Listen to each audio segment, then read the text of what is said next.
Advertising is itself an enormous establishment of satisfactions. In fact, most people would not know what the meaning of their possessions was without advertising. Have you ever wondered why you think the way you do? Why do certain desires or fears seem to appear out of nowhere? You might be surprised to learn there's a force quietly shaping your thoughts, and it's not entirely your own. The seeds of influence, whether you interpret this as societal systems, media outlets, or corporate giants, have perfected the art of slipping into your subconscious. This isn't about paranoia or conspiracy theories. It's about recognizing how influence works, how deeply it seeps into your being, and how you can reclaim control. Let's begin with the subconscious mind. This is the seat of your most primal instincts. It's where your habits, beliefs, and memories live. Unlike your conscious mind, it doesn't question or reason. It absorbs. And this is precisely why it's so vulnerable. Imagine your mind as fertile soil, with every word, image, or sound that enters it acting as a seed. Over time, these seeds grow into towering trees, shaping the landscape of your thoughts. The advertising slogan you heard 10 times last week is now etched in your subconscious, shaping what you buy without you realizing it. The repeated headlines telling you what to fear, they've planted a seed of worry that silently guides your actions. Consider the power of repetition. Ancient wisdom, like the teachings of the Buddha, speaks of the power of what we repeatedly think about. What you think, you become, he said.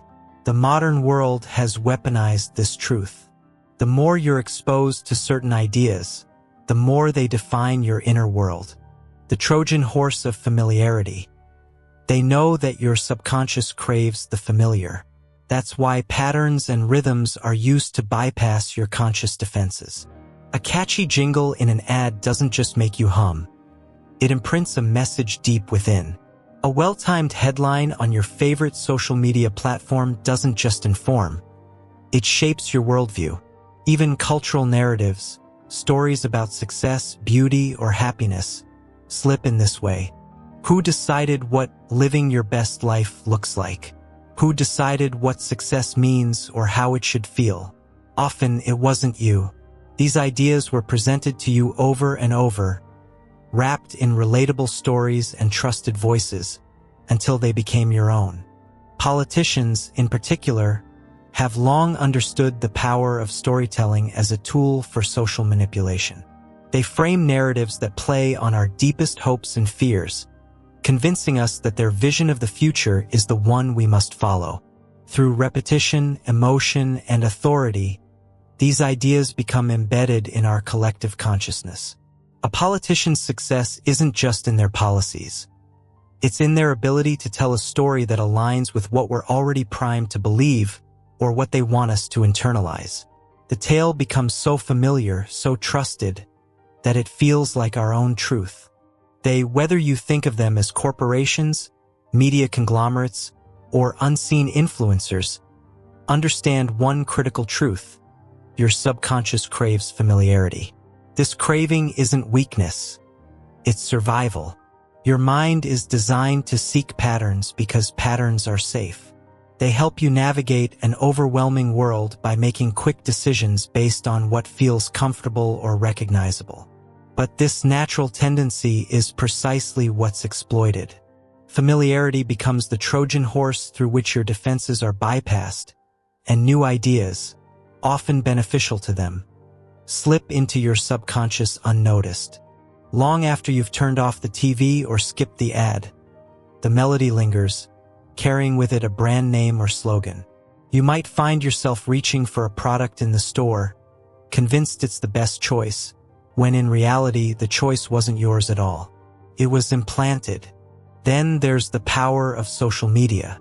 Headlines, trending topics, and memes aren't just information. They're carefully curated narratives. Algorithms are trained to feed you content that feels personal, reinforcing certain worldviews or habits until they seem like your own. How often have you repeated a phrase you saw online without questioning its source? The narrative slides into your subconscious, wrapped in humor, relatability, or urgency, and becomes part of your inner world. The architects of cultural narratives. This same strategy extends to broader cultural narratives. Stories about success, beauty, love, and happiness are not as organic as they appear. Who decided what success should look like? Was it you, or was it sold to you through movies, magazines, and now endless scrolling? The perfect life presented by influencers. The idea that true happiness is tied to wealth or status, and the relentless focus on physical appearance as the key to beauty. These aren't universal truths. They're constructs, often designed to fuel consumerism. If you believe success means driving a luxury car or wearing a specific brand, you're more likely to buy into that narrative literally. Even the idea of living your best life has been commodified. Travel, self-care routines, and curated social media feeds are marketed as the ultimate path to fulfillment. But if you pause to think, whose definition of best are you chasing? It's likely not yours. These ideals have been presented repeatedly, dressed in glossy packaging, until they feel like your own aspirations. This isn't a new phenomenon. Elites have been shaping the collective subconscious for centuries. Think of propaganda during wartime, designed to foster nationalism and unify people under a common cause. Posters, speeches, and slogans weren't just informational. They were crafted to appeal to emotions, creating a sense of urgency and loyalty. Edward Bernays, often called the father of public relations, was one of the first to explicitly articulate how mass manipulation works. Using insights from his uncle Sigmund Freud's work on the subconscious, Bernays helped shape public opinion by appealing to desires and fears people didn't even realize they had. He didn't just sell products, he sold ideas. For example, his campaigns in the 1920s made smoking among women socially acceptable by tying it to ideas of freedom and empowerment. This historical manipulation has only evolved with technology. Today, the tools of influence are more precise and the reach is global. Behavioral data collected from every click, like, and share is used to tailor messages that resonate deeply with your subconscious, making them feel authentic and self-chosen. Recognizing the Trojan horse of familiarity is the first step to reclaiming your mind. Start asking questions. Why does this idea feel true to me? Where did it come from? Does it align with my essence, or was it handed to me? Awareness creates a crack in the illusion. Once you start recognizing these patterns, you'll be able to break free from them. Instead of passively absorbing what's presented to you, engage critically. Choose what to let in and what to reject. And most importantly, start defining success, beauty, and happiness on your terms. Create your own narratives, ones rooted in your authentic values and desires. The more intentional you are about what you consume and believe, the less influence they will have over your subconscious. Your mind is incredibly powerful, and the way you focus it is what gives it strength. By guarding your inner world, you can protect it from manipulation and use it as a tool for your growth, creation, and true fulfillment. The moment you start noticing these patterns is the moment you begin to wake up. Plato's allegory of the cave offers a timeless metaphor for this realization. Most of us, like the cave's prisoners, sit in darkness, watching shadows on a wall. We think the shadows are reality because we've never questioned them.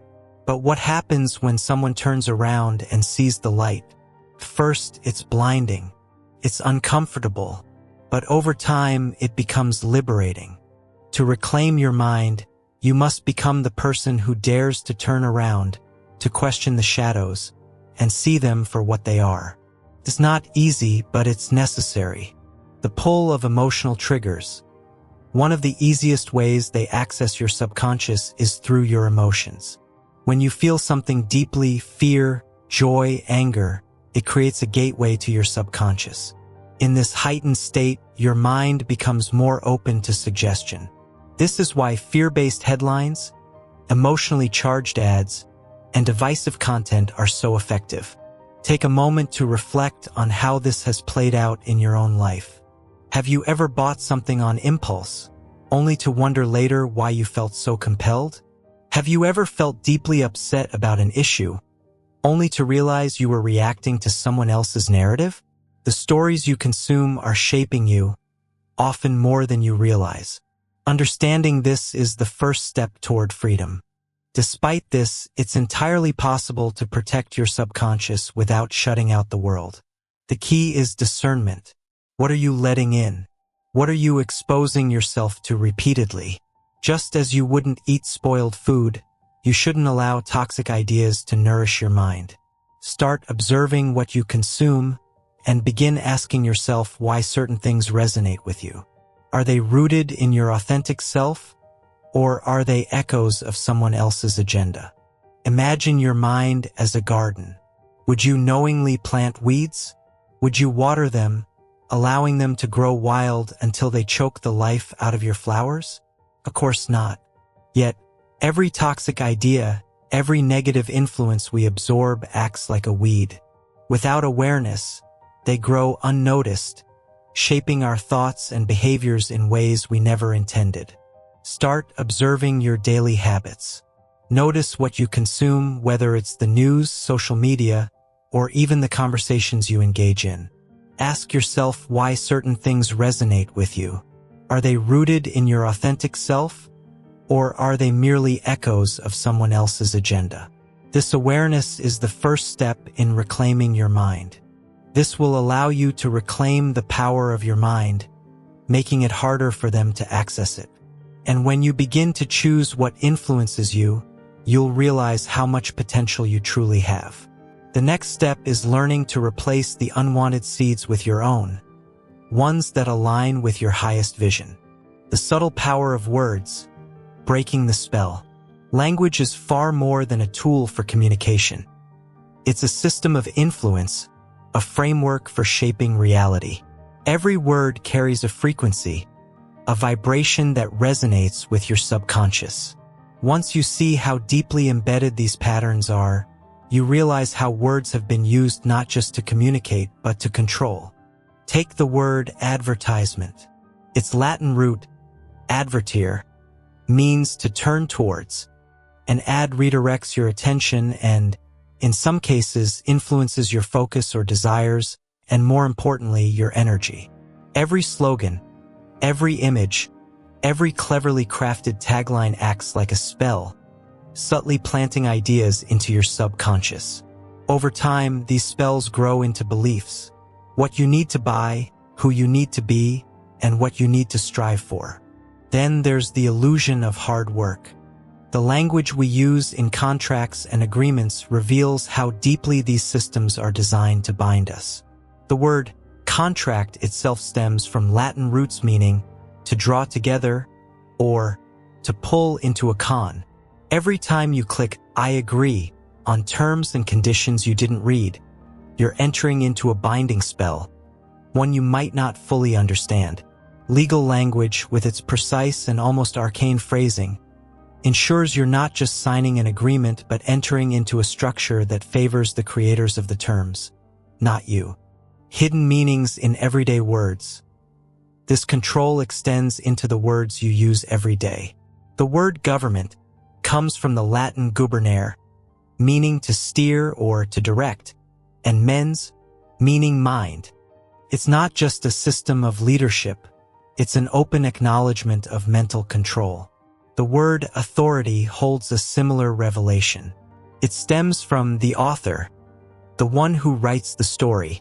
Those in authority aren't just managing systems, they're authoring your reality. Let's look at television. A simple device for entertainment?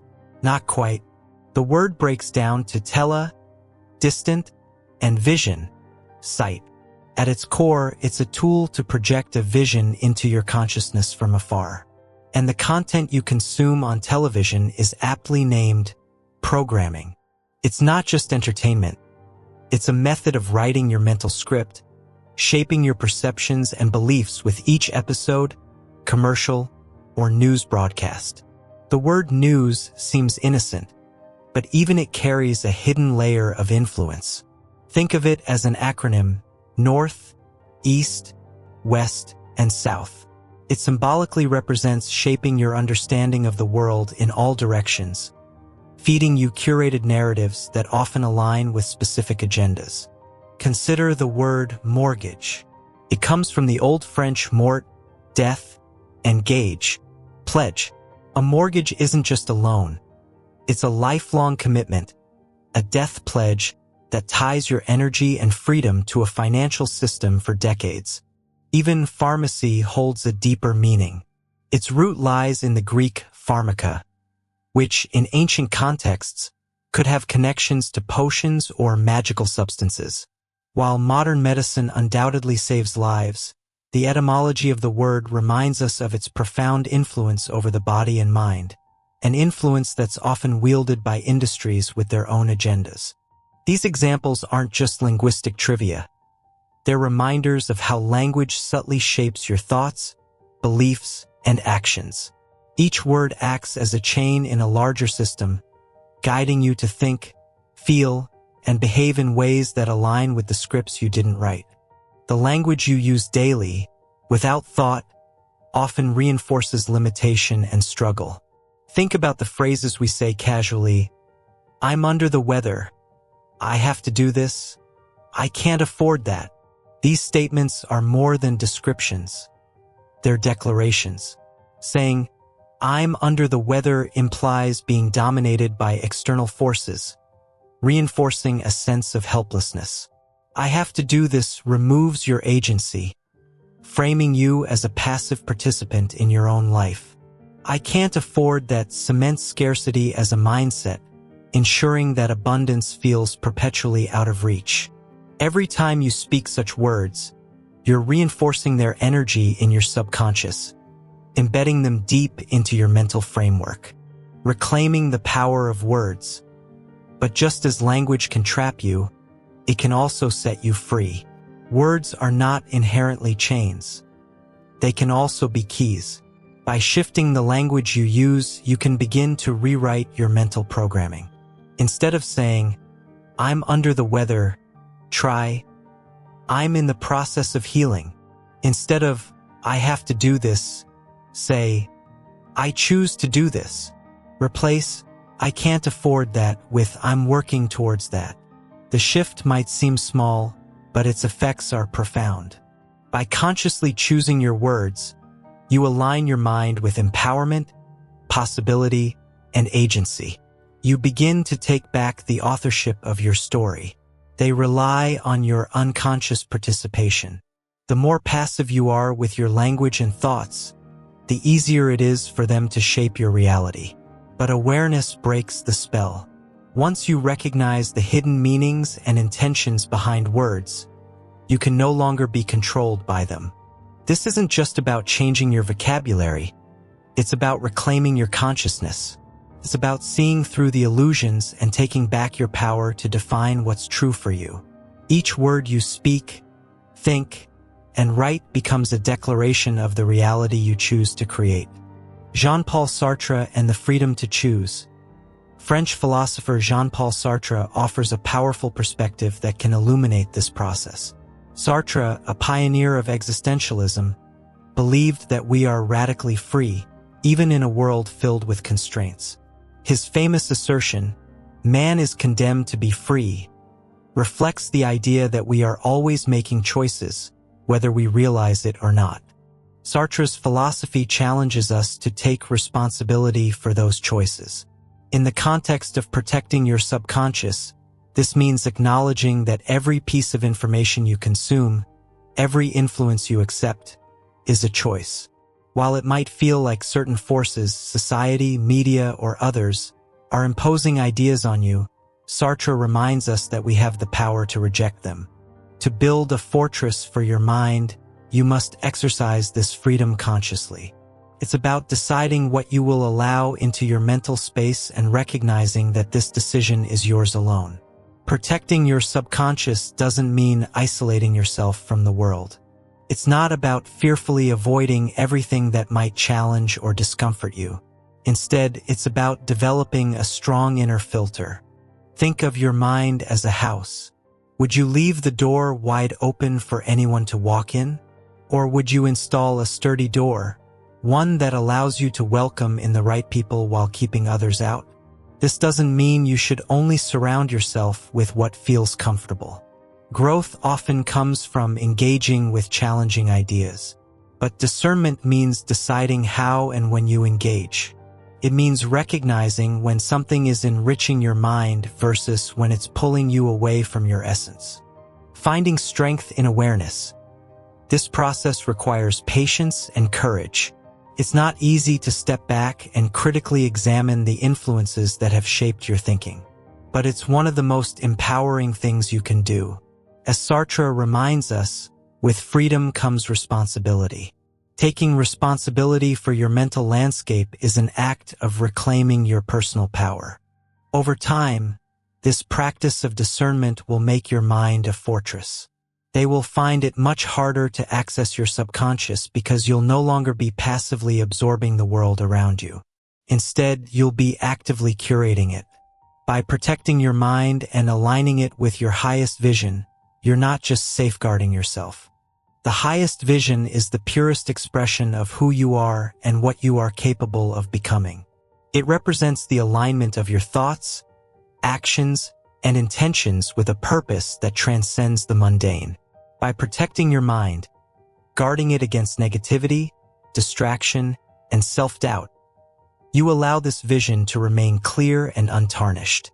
You're creating a ripple effect that inspires others to do the same. When your energy is clear and focused, it has the power to uplift not just your life, but the lives of everyone you touch. This ripple effect isn't just about achieving personal goals. It's about uplifting the collective. Your aligned energy carries an undeniable power, touching lives in ways you might never see but always feel. As you continue this journey, remember that building a fortress for your mind isn't about perfection. It's about progress. Each small step you take to reclaim your mental space is a step toward greater freedom and authenticity. And with each step, you'll discover just how much potential lies within you, waiting to be unleashed. Once you've begun to recognize and weed out the toxic influences, the next step is replacing them with seeds of your choosing. This isn't merely about avoiding negativity. It's about intentionally cultivating what nourishes your mind and spirit. Sartre's idea of self-creation reminds us that we're not passive observers of life. Every action and choice shapes who we are and what we become. Similarly, every thought and influence we allow into our mental space shapes the environment within. To replace negativity, you can start with affirmations. These aren't just empty words. They're declarations of possibility. Repeating statements like, "I am capable" or "I attract positivity" may seem simple, but they act as tiny seeds. With time and care, these seeds grow into new ways of thinking that can crowd out the remnants of old, unhelpful patterns. Choose books, music, and conversations that stretch your imagination. Engage with people who inspire you or challenge you to see the world differently. Growth doesn't always come from comfort, but it does come from intentional exposure to ideas and influences that align with your true self. One fascinating belief that ties directly into this idea comes from the ancient concept of thought vibrations. In some Eastern philosophies, it's believed that thoughts carry an energetic frequency, much like sound or light. Every thought, whether it's positive or negative, sends out ripples into the universe. This idea suggests that the thoughts you think don't just stay within your mind. They influence the energy around you and the experiences you attract. This belief is rooted in practices like mantra meditation, where specific sounds or phrases are repeated to align the mind with higher frequencies. The idea is that certain words and sounds hold vibrations that can raise your own energetic state. While mantras might be tied to specific spiritual traditions, the underlying principle can be applied universally. What you focus on and repeat mentally has the power to shape your reality. By replacing toxic thoughts with uplifting affirmations or mantras, you're not just rewiring your brain. You're recalibrating the energy you emit. This is why the practice of gratitude, for instance, is so transformative. When you focus on what you're thankful for, you're tuning your mind to a frequency of abundance rather than lack. Another belief tied to the power of thought is found in animism, the idea that everything in nature holds a spirit or energy. Ancient cultures across the world believed that connecting with natural elements could purify the mind and elevate thoughts. For example, the Celts viewed trees as sacred beings that could offer wisdom and healing. They believed that spending time among certain types of trees, like oaks or yews, could help quiet the mind and reset your mental state. This connection to nature can be a powerful tool for replacing mental weeds. A walk in the woods, sitting by a stream, or simply observing the patterns of the clouds can act as a natural reset button. Nature doesn't rush, and it doesn't cling to toxic influences. It grows, renews, and transforms effortlessly. By aligning your thoughts with the rhythm of nature, you can mirror this process. Let go of what no longer serves you and nurture the thoughts that help you grow. Imagine your mind as a garden again. Each day is an opportunity to plant something new. When you replace a harmful belief with an empowering one, it's like planting a vibrant flower where a weed once grew. Over time, the more you nurture these positive seeds, the less space there will be for negativity. But remember, a garden isn't static. It requires ongoing care. Just as you wouldn't plant flowers once and expect them to thrive forever, your mental garden needs consistent attention. Pay attention to what you're allowing in. If you notice a toxic influence creeping back, address it. Uproot it gently but firmly, and replace it with something more beneficial. Embracing the practice. The art of replacing the weeds is not about perfection. It's a practice, a journey of self-awareness and growth. Some days you'll notice the weeds before they take root. On other days, you might find them growing unnoticed. That's okay. Every effort you make to cultivate a healthier mental space brings you closer to your highest potential. By embracing this practice, you're not just improving your own life. You're also creating a ripple effect. Your positive energy influences the people around you, encouraging them to tend to their own inner gardens. Over time, these small changes contribute to a larger collective shift toward harmony and growth.